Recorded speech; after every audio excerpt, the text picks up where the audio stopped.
नमस्कार दोस्तों, ऐसी मेरी परमपिता परमात्मा से प्रार्थना है कि आप सब सुखी हो, स्वस्थ हो, मस्त हो और मजे में हो। आज मैं आपकी सेवा में एक नया वीडियो लेकर हाजिर हुआ हूँ। वीडियो शुरू करने से पहले आपसे विनम्र विनती है कि अगर आपको मेरा ये वीडियो अच्छा लगे तो मेरा चैनल सब्सक्राइब कर देना और मेरा वीडियो लाइक व शेयर कर देना। आज के वीडियो में हम चर्चा करेंगे कि जातक की जन्म कुंडली में वो कौन से योग होते हैं जिनके कारण जातक को अच्छा मकान और अच्छी जमीन जायदाद की प्राप्ति होती है। पहले भाई मैं एक बात बता देना चाहता हूँ कि ऐसे बहुत से कमेंट प्राप्त हुए कि व्यूअर्स को मालूम नहीं पड़ता कि पहले घर का मालिक कौन सा है, दूसरे घर का मालिक यानी धनेश कौन सा है, तीसरे घर का मालिक पराक्रमेश कौन सा है।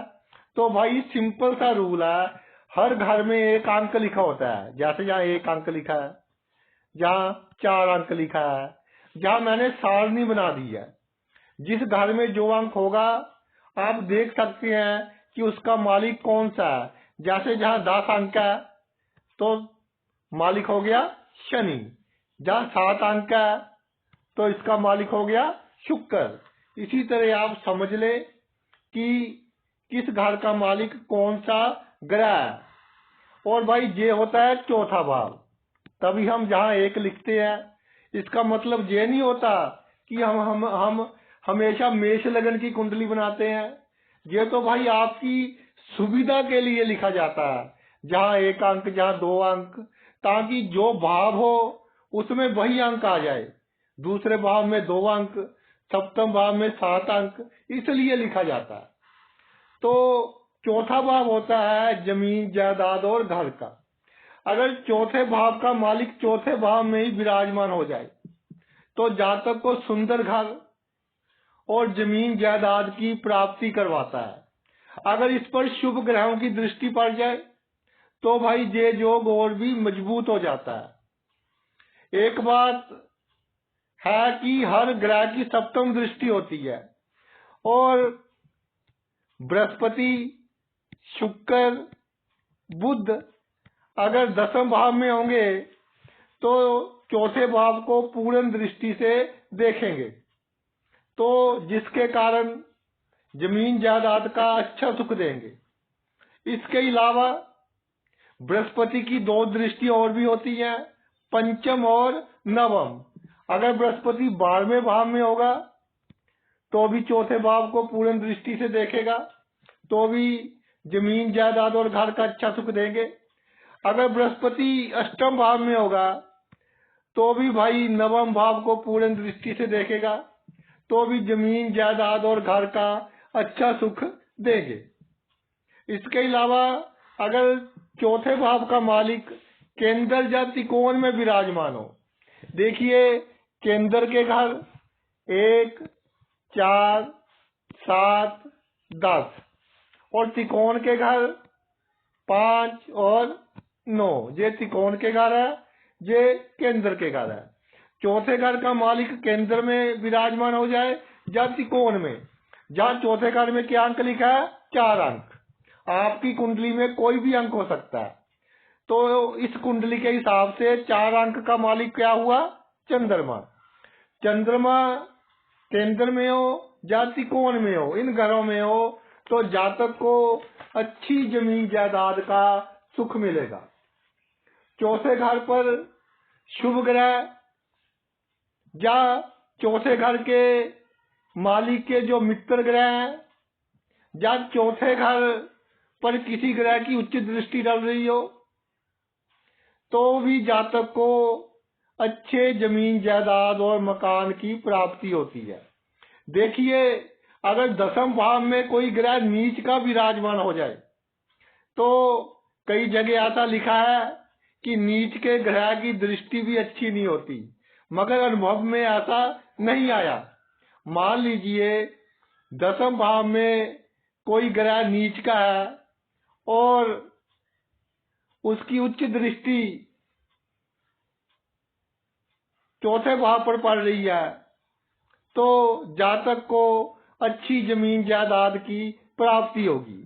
जैसे देखिए बृहस्पति जहाँ नीच का है, इसकी उच्च दृष्टि पड़ रही है चौथे भाव पर, तो बहुत अच्छी संपत्ति और अच्छा घर देने वाला योग का इसने निर्माण कर दिया। यानी दसम भाव में नीच का ग्रह अगर विराजमान हो तो जमीन जायदाद के लिए ये एक अच्छा योग है। अगले योग की बात करते हैं। अब लग्नेश पर आते हैं। लग्नेश कुंडली में सबसे शुभ ग्रह माना जाता है। जब समझ ना आ रहा हो कि किस ग्रह का नग डाला जाए और कोई ना कोई समस्या जीवन में निरंतर आ रही हो, तो भाई लगन के मालिक का नग आप डाल सकते हैं, किसी से पूछने की कोई जरूरत नहीं है। अगर लग्नेश चौथे घर में हो, या देखिए लग्नेश चौथे घर में हो, लग्नेश एक अंक, मालिक मंगल, मंगल चौथे घर में, या लग्नेश और चौथे घर का मालिक कुंडली में कहीं भी इकट्ठे विराजमान हो जाए, इनकी जुती हो जाए, तो भी जमीन जायदाद के लिए अच्छा योग है।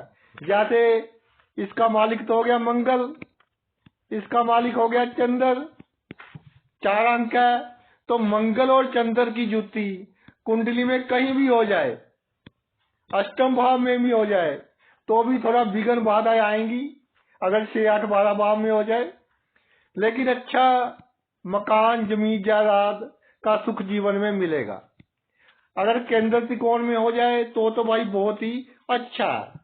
यानी लग्नेश और चतुर्थेश की जुती कुंडली में बहुत अच्छा फल देती है। इसके अलावा जो चौथे भाव का मालिक है 8वें भाव में आ जाए, जैसे जहाँ चंद्रमा है 8वें भाव में आ जाए या 12वें भाव में आ जाए, तो भी जमीन जायदाद देता है, अच्छी देता है, थोड़े संघर्ष के बाद, थोड़ी विघ्न बाधाओं के बाद। लेकिन यहाँ एक प्रॉब्लम आ जाती है कि जातक की एक्सपेक्टेशन बहुत हो जाती है, उम्मीदें बहुत हो जाती हैं कि मेरे पास बहुत बड़ी जमीन जायदाद हो, मेरा घर बहुत सुंदर हो, उसने मेरे से अच्छा घर कैसे बना लिया। तब उसको लगता है कि मुझे जमीन जायदाद का सुख कम मिल रहा है। लेकिन जितनी आवश्यकता होती है अष्टम भाव या 12वें भाव में हो, तब भी उतनी आवश्यकता जातक की पूरी हो जाती है। इसके अलावा जो भूमि का कारक है, भूमि पुत्र कहते हैं जिसे, वो ग्रह है मंगल। और शनि ग्रह भी भूमि से संबंध रखता है। भूमि से निकलने वाले जो भी पदार्थ हैं, जो भी मेटल्स हैं, लोहा हो गया, तांबा हो गया, इन सभी का कारक शनि ग्रह है, जो भूमि के नीचे से निकलता है, चाहे तेल हो गया।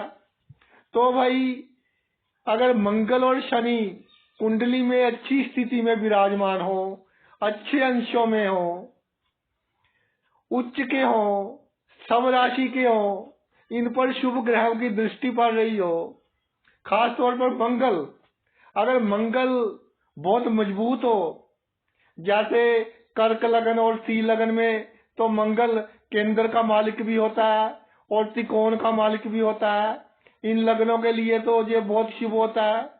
अगर इन लग्नों में मंगल मजबूत हो और शुभ प्रभाव में ना हो, तो जातक को प्रॉपर्टी से बहुत लाभ होता है, प्रॉपर्टी की सेल परचेज से बहुत लाभ होता है।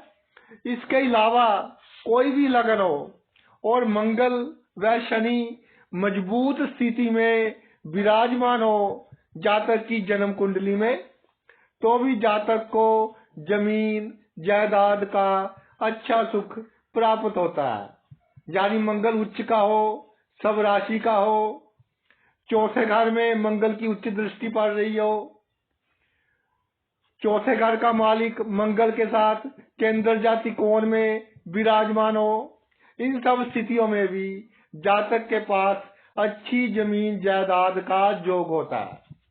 और आपको एक विशेष बात बता दूं, शुक्र अगर अष्टम भाव में हो तो इसका चौथे भाव से तो कोई लेना देना नहीं है, लेकिन शुक्र अष्टम भाव में हो तो पैतृक संपत्ति का, पैतृक जमीन जायदाद का जातक को अच्छा सुख मिलता है। इसके अलावा भी शुक्र अष्टम भाव में हो तो जातक के पास पैतृक संपत्ति प्राप्त होने से पहले भी वो खुद अपने लिए कोई ना कोई प्लॉट, कोई ना कोई घर खरीद लेता है। यानी अष्टम भाव में शुक्र हो, वो भी जमीन जायदाद के लिए एक अच्छे योग का निर्माण करता है। तो भाई ये तो मेरा वीडियो था कि कुंडली में ऐसे कौन से योग हैं जिनके कारण जातक को अच्छी जमीन जायदाद, अच्छे घर का सुख प्राप्त होता है। आपने अपना इतना कीमती समय निकालकर मेरा ये वीडियो देखा, मैं तहे दिल से आपका आभारी हूँ। Thanks a lot.